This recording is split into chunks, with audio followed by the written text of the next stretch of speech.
Great. And there we go. Well, hello, everybody. Welcome, and thank you so much for joining us today. My name is Cordelia Gaffar, and I'm the founder of Healthy Women Leaders. Healthy Women Leaders is a collective of women in leadership who choose to unapologetically focus on their health and develop their personal power. Our mission is to create space that highlight people and ideas that champion healthy living and radical self-care as a critical means to thriving in a crazy world. And this video series features amazing women who have unlocked a truth through health or wellness that can be inspirational or educational or encouraging to other people to live better lives. And so today we are going to be speaking with Cordelia Gaffar about the heart, the mind, and having joy from within. So before we get going, a little bit about Cordelia. Cordelia is an amazing and extraordinary woman of many talents with a seemingly unending well of nurturing, giving, and teaching. She's a coach, an influencer, and a motivator.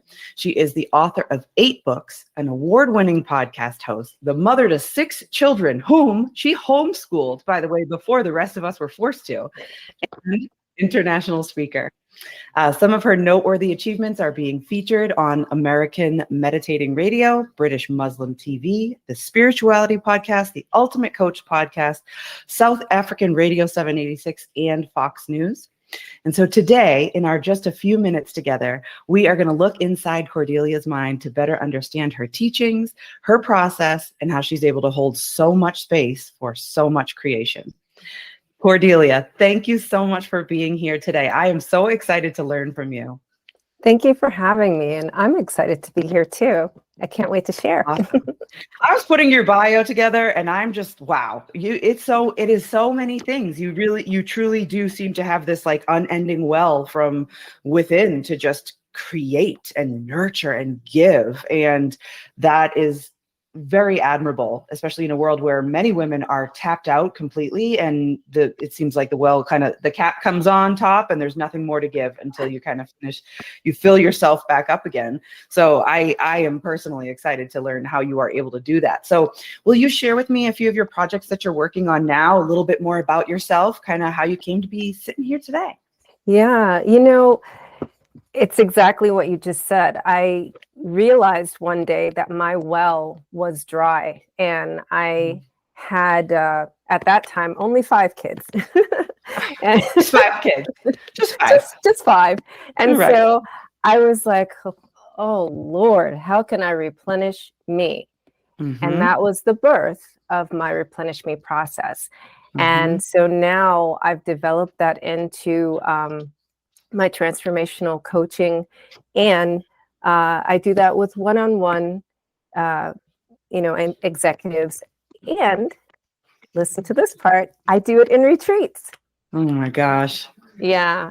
So you asked about one of my projects. I have a Replenish Me retreat coming up in St. Martin in February. And so for a full week, you get to experience yourself through the elements of fire, water, air, and earth. And I specifically choose locations that have either a volcano or a desert for the fire element. So did you know there was a volcano in St. Martin? I had no idea, but I'd love to go and look at it. I would like to peer inside of it. Yeah. So basically, this is just the result of all those years. That 5th child is now 12.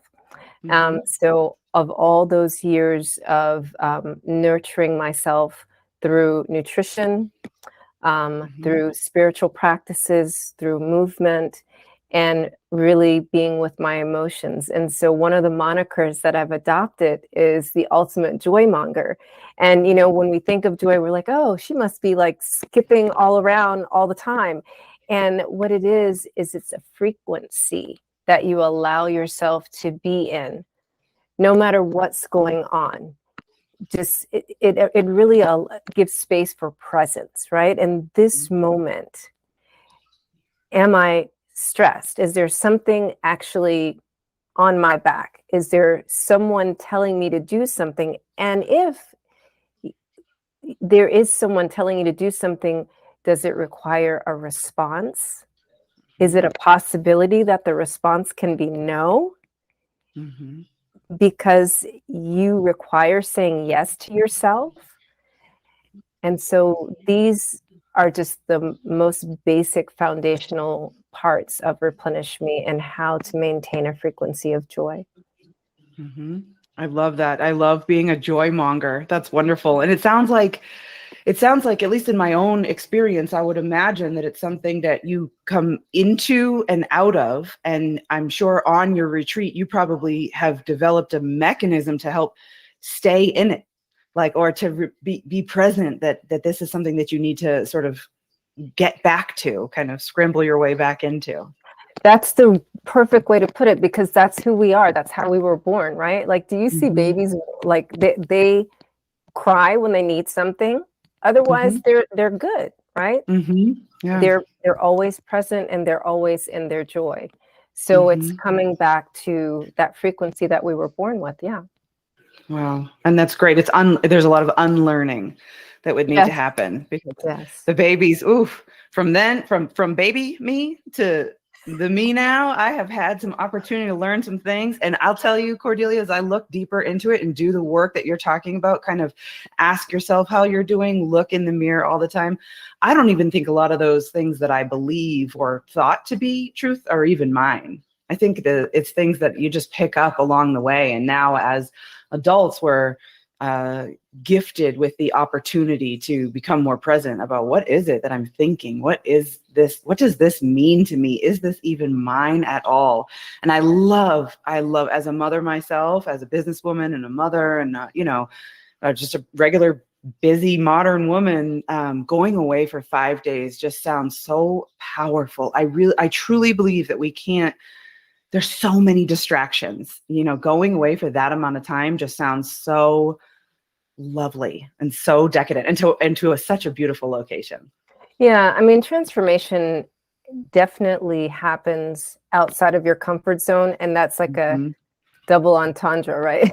You're not in your house and you're not in your house. And you're not in your house. And in this case, you're forced to be with the elements of nature. And the beautiful part of this, it's again coming home, right? Because we have fire in us. That's our wound space. We have water in us. That's like all through our body. We have earth in us. That's our constitution, the relearning ourselves, right? And we have the air, and that's what I would say is our voice, that we most often don't use. Yeah. Wow. So much there. Okay.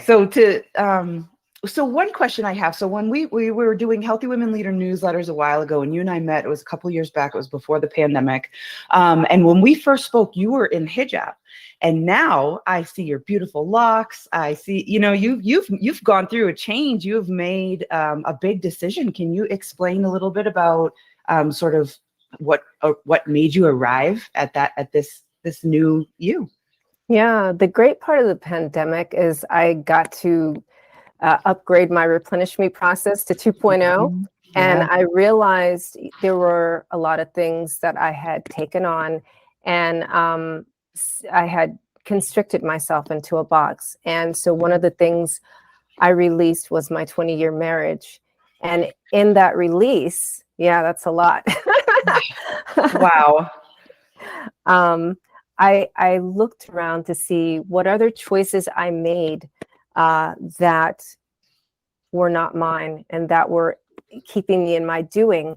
And so with my last season of the Free to Be show, right? Originally, my podcast was called Replenish Me for like 4 years.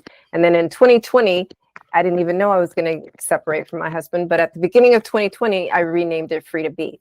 So when I ended the season in June, it was a month before my 50th birthday. And so I said, I'm going to do something different to close out the season. I'm not going to interview anybody. I'm going to interview myself. And so I started the show with my hijab on, and then I came back and I took it off. And, like if you listen, you can hear me tell you that, but you'd have to see it on my YouTube channel to really see the transformation. And so to answer your question, you required all that background information because I was a human doing. I was was doing Islam, right? Everyone got to see that I was the head of, Mommy and Me. I was the head of whatever committee, right? And I was wearing perfect attire to go with that doing, right? And but I love being Muslim. And so it doesn't require anyone's approval except for that of Allah, and He can see my soul. And so, in honor of me being Muslim and freeing myself of people pleasing as a Muslim, I stopped wearing my hijab. Wow. That's so powerful. And I love it because, I'm not a Muslim, so my experience is a little bit different. But what you did at the essence was truly look within, and you were not afraid to make a big change to better your life or to further like kind of thrust yourself outside of your comfort zone. Like there's the comfort zone thing again. I think that's amazing. Good for you. And you see so many people, I see so many people in my life who get stuck in their way. And if it was, and it would happen to me too, without that self-reflection, without taking time to go on retreat, without, really making sure that you're looking at the woman in the mirror and like asking yourself how you're doing, you could just get stuck in an automatic life and you could just march forward every day without doing anything big to shake things up. So I think that's amazing. Yeah. So today, as we speak, it's September 21st and it's International Day of Peace. And so I wanted to ask you, just because it's so relevant today, like what does feeling peaceful mean to you? What does that look like for you? Honoring my soul. And to expand on that is I would still have to go back to being present, right? In this moment, anything that I need. So one of the things that came up is, when we got a divorce, there were some things put in the divorce decree that I did not agree with, right? For one thing, I was told I had to give up homeschooling. And, my 3 youngest kids have only known homeschooling because I did it for 17 years, right? And they're all under the age of 17. So when the beautiful thing about the pandemic is public school is different now. So there are varieties of public school. There's charter school, there's virtual school, and all those things. And so to honor my soul, I chose a hybrid version that was close to homeschooling, but still in the category of public schooling, right? And that gives me peace, and it gives peace to my children. So that's an example of what peace is for me. Yeah, making the right choice for yourself. We all have these constraints, or in your case, it came through in a divorce decree, and that's a whole nother show. We could talk a whole. That is another show. We could have a divorce party about that whole thing. But just to keep on topic today, you've got the deck of cards that's handed to you, and maybe you didn't pick them up exactly as you thought, or they certainly, in my case, did not look like what I thought they would look like. I had a vision of what my life was going to be. And the beautiful thing is that you play those cards to the best of your ability. And now flash forward these years and my life is not anything that I thought it would be. It's so much better. Yes. So much better. So you get it. That's what I'm talking about. Like maintaining your frequency of joy, right? Yeah. It's just honoring your soul on repeat. Yeah. And being reminded that you need to do that all the time, because it's a crazy world out there. And, like, even when it looks like something yucky or something you don't like, that is an opportunity to lean in even further. It's not a woe is me moment. It's for you. It's for you. It's all for you. And that, for me, that has been such a helpful thing to think of when something doesn't go my way, or I get one of the cards in the deck that I never wanted in there. And I say, okay, there's something in here. I look back on my life, you look back on yours, and I look at all the things that me of, a decade ago or 15 years ago or 20 years ago, all the things that I wish I could have now become, I'm thankful for. You just wait it out. Like it's coming, it's for you in some way, which is a helpful reminder for me. So what if you had to share one big life lesson, one thing about health or wellness that you feel is important for other women or other people to know, what would that be?